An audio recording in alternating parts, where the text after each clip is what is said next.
थाना अंतर्गत फुलनखरा निकटस्थ मुगभंगा ग्राम उत्साही युवक हेमंत कुमार दलाई नेतृत्व में माँ खराखाई युवक संघ पक्षर अनुष्ठित होई आसुथिबा श्री रामलीला कार्यक्रम चलित वर्ष 11तम वर्ष में पदार्पण करिछि। एही उपलक्षे मंगलवार आयोजित प्रथम रजनी लीला परिवेषण उत्सव में विभूतिभूषण दलाई सभापतित्व करथिले।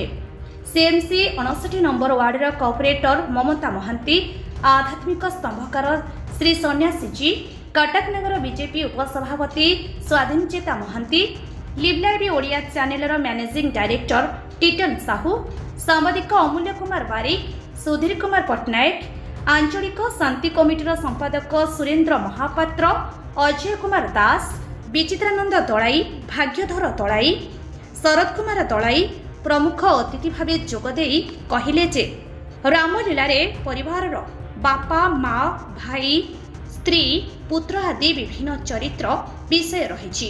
एथिरे अहंकारी रावण चरित्र को ग्रहण न करी प्रत्येक व्यक्ति राम लक्ष्मण भरत शत्रुघ्न एवं माता सीता आदर्श को अनुसरण करी परिवार एवं समाज रे कार्य करने को अतिथि माने कहिथिले।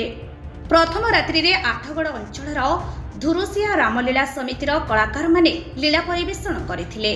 एही लीला देखिबा पई मुगभंगा, खुनकार, बागधरापुर, बंभकुद, नुआपटना आदि ग्रामर जनसाधारण उपस्थित देखा मिलता। उक्त कार्यक्रम को परिचालना करिबारे सहयोग करथिले मुगभंगा ग्रामर विचित्रानंद दलाई, नवकिशोर दलाई, सचित्र दलाई, सचिया, मुकेश स्वाई, अशोक कुमार दलाई, अंजन कुमार दलाई, केशव दलाई, मनोरंजन भूया, भीमसेन भूया समेत ग्रामर समस्त युवक एवं वयोज्येष्ठ व्यक्ति माने। कटकरू स्मृतिरेखा रिपोर्ट, लिव लाइव ओडिया।